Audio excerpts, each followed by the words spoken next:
Bali police deploy 457 personnel to maintain order during pre-holiday period, and ambassadors respond to proposed VoA ban. Stay tuned for details.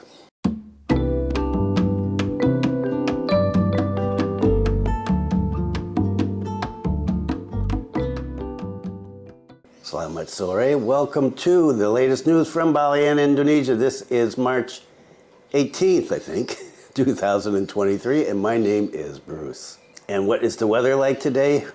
Right? Always want to be careful. It is hot, 32.3 degrees Celsius. It's 4 o'clock in the afternoon. Humidity is 70%, and the wind speed is 14.7 kilometers per hour. To the north, out of the sea, it is lovely. And to the south, up over the mountains, dark, dark, dark, and cloudy. And we may be getting some rain soon.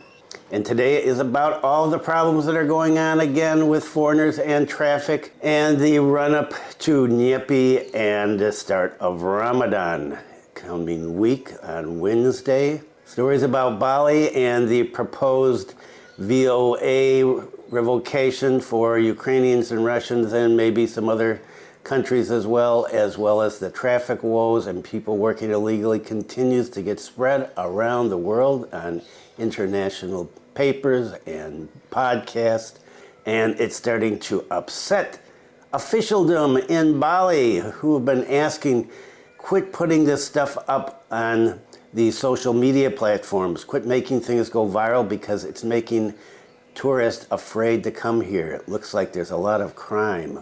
It does look like there's some tensions going on between foreigners and locals, and that is unfortunately the truth.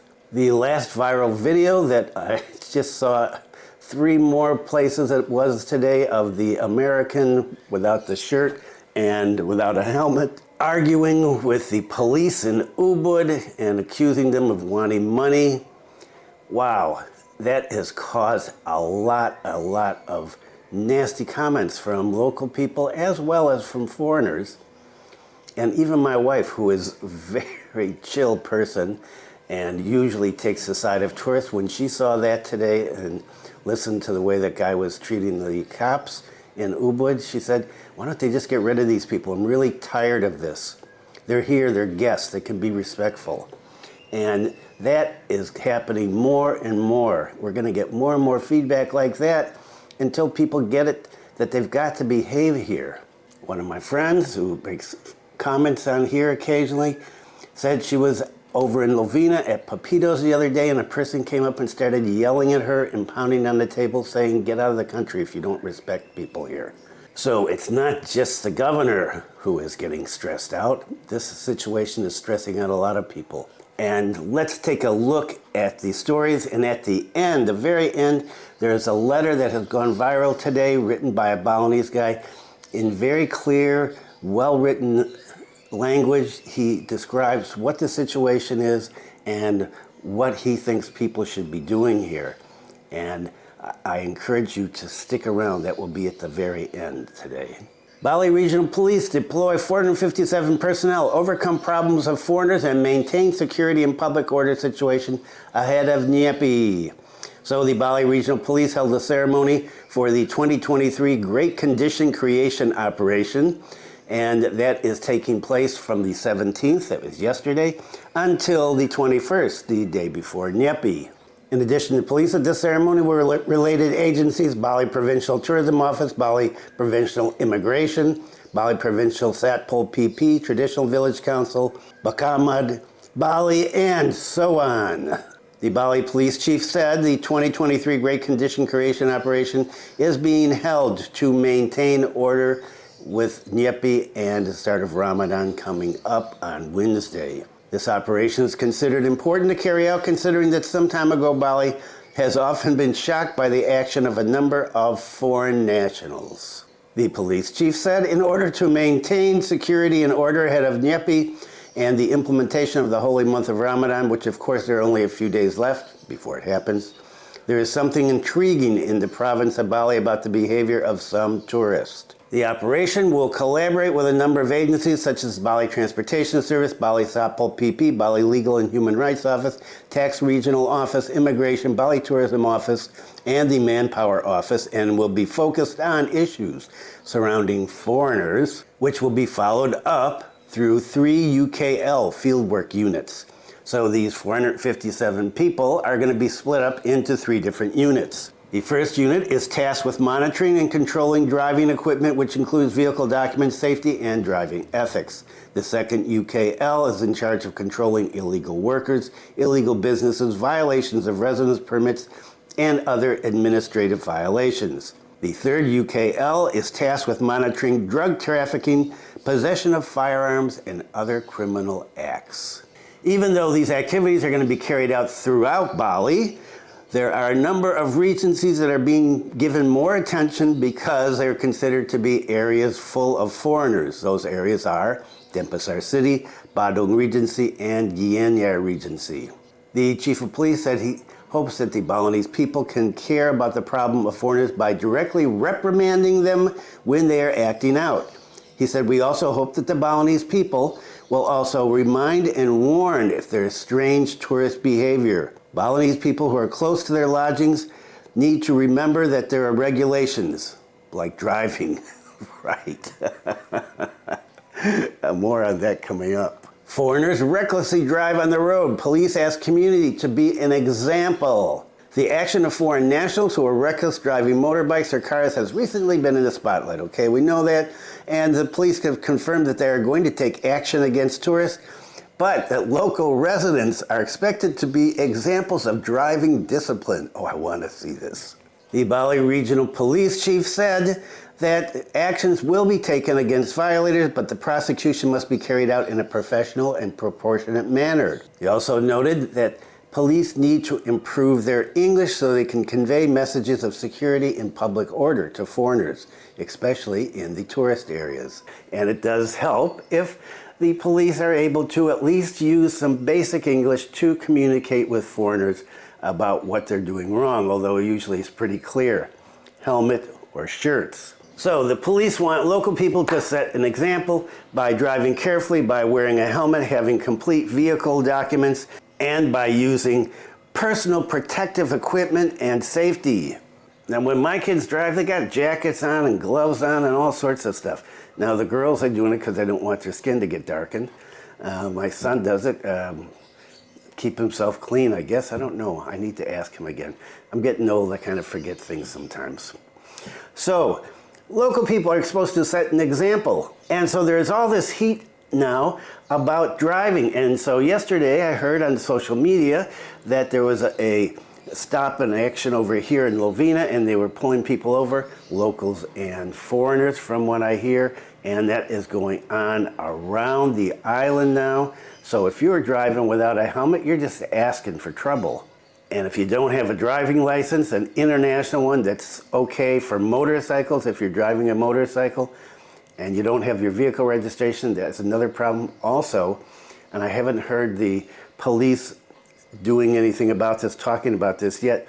But you need to have your personal document as well, like either your passport, a photocopy of your passport, your KTP or your Kitas card, so that you can show them that you are official. Better to have everything with you and then not get in a situation where you're going to have some problem and have to pay a fine. So this traffic crackdown is going to be going on at least up until Nyepi. In the last video, I didn't get to this, but in the description, I just put a couple of sentences. I think that the ambassador to Ukraine was very upset about the situation here with the possible revocation of the visa on arrival for Ukrainian citizens. Well, here's 2 stories about the 2 ambassadors from the nationalities, the countries that are in question. Ambassador about the misbehavior of Russian tourists in Republic of Indonesia. Most of them obey the law. The Russian ambassador to Indonesia claims that her citizens who become tourists in Bali are very law-abiding. She said this in response to the noise, the uproar about the naughty behavior of Russian tourists in Bali. Most Russian tourists are very law-abiding, she said. They are people who respect traditions in Indonesia. She said violators of the law here are just a handful of lawless people. According to her, such people do not only exist in Russia, but in all other countries as well. Of course, like any other nation, there are bound to be some people who are not very law-abiding. I don't think that's something we should focus on, she said. Balinese authorities think otherwise. She said if the VOA for Russian citizens is revoked, it would have an impact on the flow of tourists to Russia. She implied that citizens would think twice about traveling to Indonesia if they don't receive a VOA. When you think of places to visit, of course, you will think how difficult it would be if you couldn't get a visa on arrival. Currently, the Ministry of Law and Human Rights is reviewing Pak Koster's proposal to revoke the visa on arrival for Russians and Ukrainians. And interestingly enough, the president of Indonesia, Pak Jokowi, has not said anything about this yet, even though both ambassadors have complained about this. I wonder what's going on there. Ukraine envoy disappointed over Bali's plan to revoke visa on arrival. Ukrainian ambassador to Indonesia said that he was disappointed with the Bali authorities' proposal to take away the visa on arrival for people from Ukraine.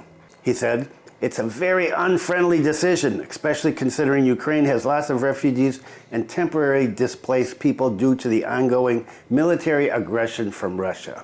And of course, the proposal came as Indonesians in Bali have taken to social media to complain about foreign tourists, particularly Russians and Ukrainians, and their rude behavior, alleged traffic rule violations, and how they make a living in Bali without the proper documents.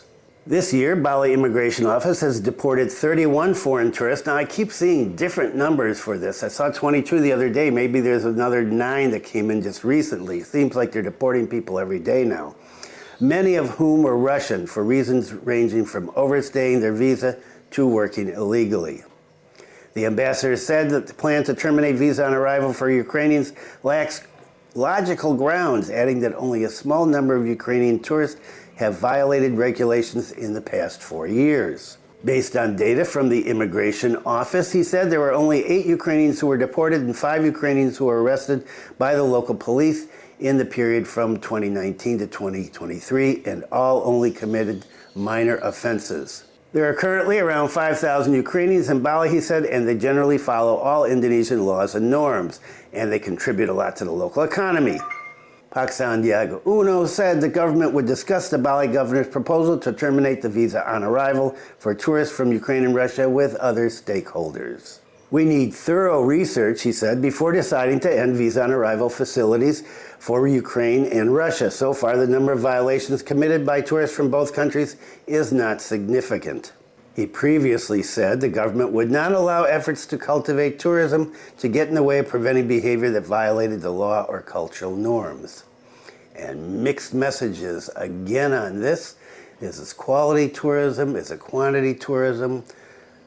What's considered a serious violation? What's considered a not serious violation? The ambassador plans on meeting with Bali in the near future to discuss the visa on arrival situation.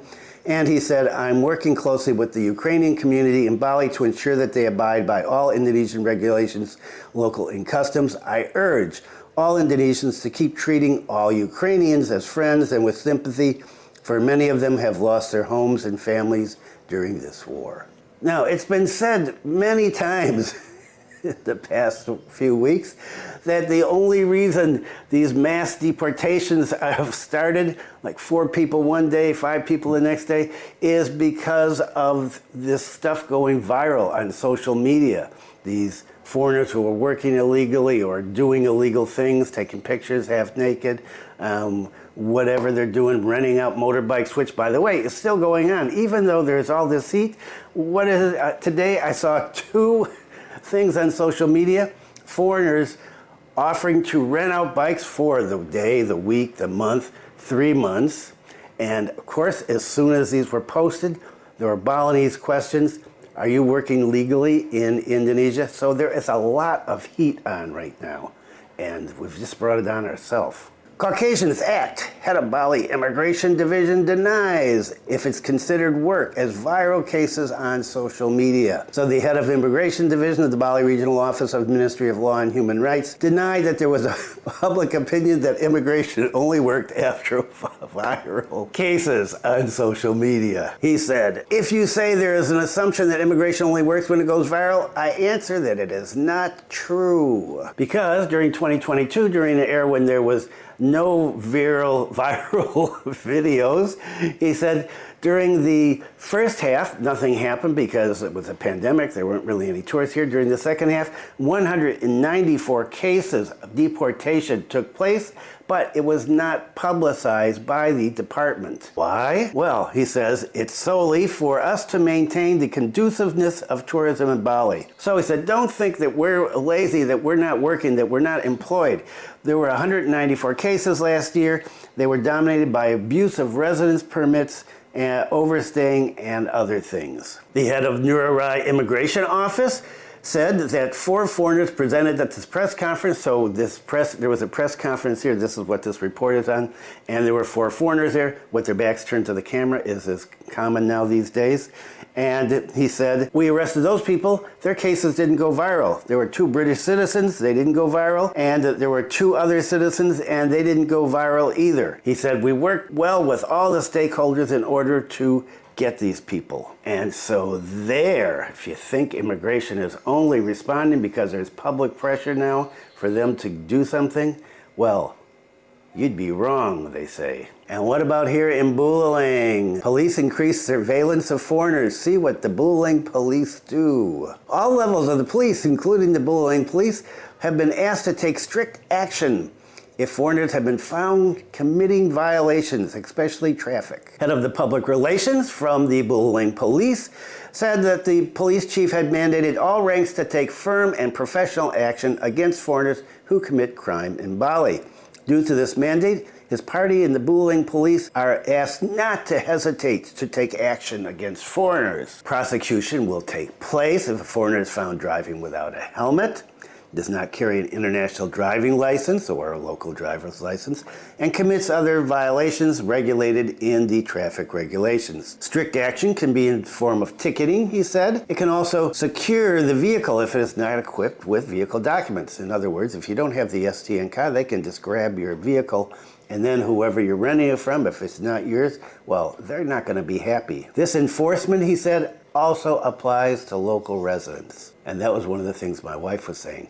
I hope we get everybody involved in this, not just the crazy foreigners, the disrespectful ones, but local people as well who are driving around, violating, going through red lights. She almost got wiped out by a guy going through a red light the other day, and not wearing a helmet, and not having a driver's license, not having documents, and so on and so forth. She wants to see all of the driving stuff cleaned up. Well, because she's out driving a lot. I'm not anymore, but she's out every day taking granddaughter to school, going to the market, going here, going there. So she has good reason to want to see things more strictly enforced, the regulations more strictly enforced. So for all these reasons, the Buleleng people are asked to be a good example in traffic, so the foreigners will also be orderly in traffic. So if local people are going to do it right, the foreigners will be doing it right too. That's the idea. Up here in Buleleng, there's been no special task force formed, the chief said, but supervision will be enhanced. In March, 2 foreigners up here in Buleleng were given fines for not wearing helmets. And the Buleleng Police Traffic Unit has also issued a letter of appeal to all vehicle rental services to be more selective in renting out their vehicles to foreigners. They at least have to have an international driver's license, he said. And since this whole thing has exploded, a lot of people have been saying it would be great if there was a document, some kind of information, public information, given out to foreigners when they get here, do's and don'ts for people that have not been here before or who are just clueless and don't really care, don't really pay attention to this. I'm on vacation, I'm in Asia, and I'm from another country. I can do what I want. Those people.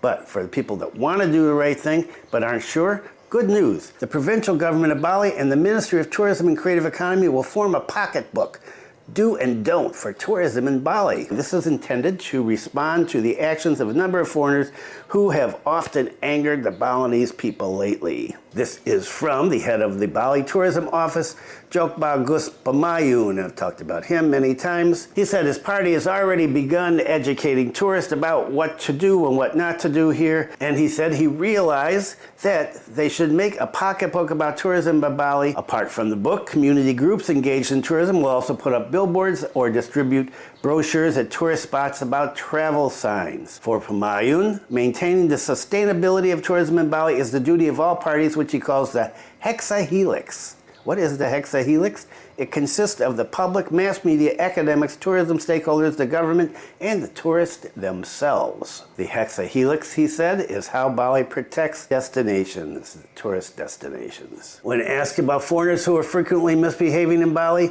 Pamayun emphasized that Bali wants quality tourists to come to Bali. Provision regarding quality tourists has been regulated in Article 7 of Bali Governor Regulation number 28 of 2020.